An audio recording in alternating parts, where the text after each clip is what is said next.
Hi, my name is Alex Rodriguez, and today I will be discussing the topic of guns, specifically gun laws. So, my particular institution is interest groups, and this particular institution is a group of people that are determined to encourage or prevent change in public policy without trying to be elected. One of the sources that I analyzed was his YouTube video called Wayne LaPierre: How to Stop Violent Crime. The author, Wayne LaPierre, is an executive vice president of the of this organization called NRA, National Rifle Association. So the author's point of view seems to be that he is in favor of enforcing the current gun laws that we have and against making new laws. He mentions that criminals actually fear other people with guns rather than fearing being prosecuted for a gun charge. The author gave an example of how someone took advantage of this statement. A criminal named Doris Brown was supposed to serve a 10-year sentence in jail, but instead got let off with 5 years of probation. Sometime after his release, he killed a 9-year-old girl who was doing her homework in her home. The author's reasoning is effective in a way that it illustrates how the girl could have lived if Brown went to jail for his crimes and was convicted under the current gun laws that we have. There doesn't seem to be any logical fallacies in his reasoning, as he doesn't mention his own opinions or I guess the opinions of other people on how they feel about this. His second statement is that all these bloody massacres don't fit in with the agenda of the president, and he only does what he thinks is best. The evidence to support it is that if the president held a conference for every killing with a gun, then every criminal involved would be in handcuffs and sent to jail. Through this method, if it were I guess taken, there would be thousands of criminals off the streets by sundown. This reasoning is pretty good in the sense that it connects back to the first one, enforcing the current gun laws that we have. If they were enforced, then there would be less killings and more criminals in jail. Despite the reasoning, however, there is a logical fallacy in this argument. It is called ad populum. This fallacy is an emotional appeal that speaks a positive concept rather than the actual issue of what he's trying to say. He is saying that if this would have happened, then this would follow after it without giving any evidence. Basically, an if-then situation. His last statement he mentions is that the president and other politicians use these crimes to campaign for more gun laws without enforcing the current ones and even won't consider enforcing the current gun laws. In this argument, he doesn't give any evidence that this actually happens. This is another example of a logical fallacy called ad hominem. It is the process of attacking the character or of the person or people rather than their opinions or arguments. In this case, the author is attacking the characters of the politicians, saying how they are liars and lazy and won't do anything to help us.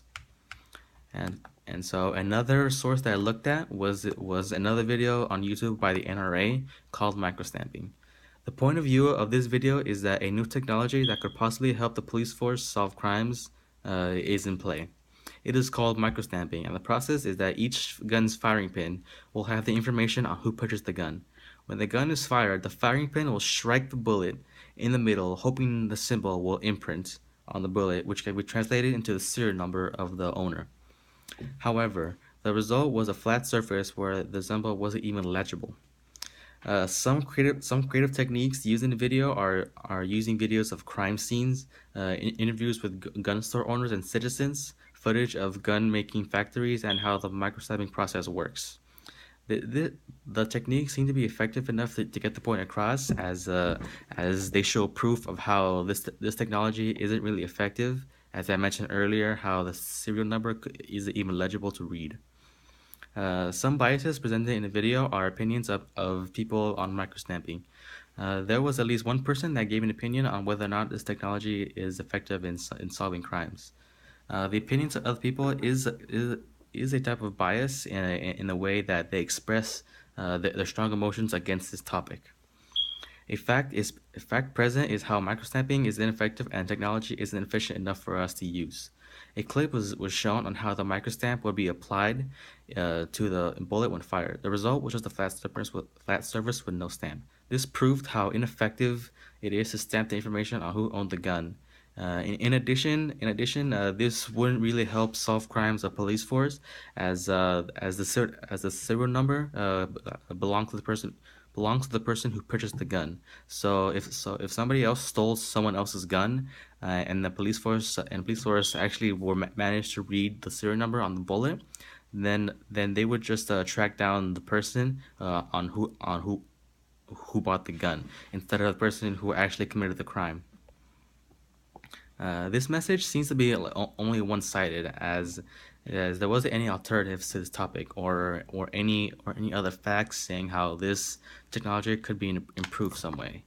The message from this video is truthful, since it mostly provides enough evidence on how microstamping is applied and how it is not an effective tool to use for solving crimes. The way I define the truth in this context is if it helps provide multiple perspectives on a topic and not just center on one's opinions, which this source did. So based on these sources that I analyzed, I think I agree most with Lapierre and his video, and his views on enforcing the current gun laws and not making any new laws.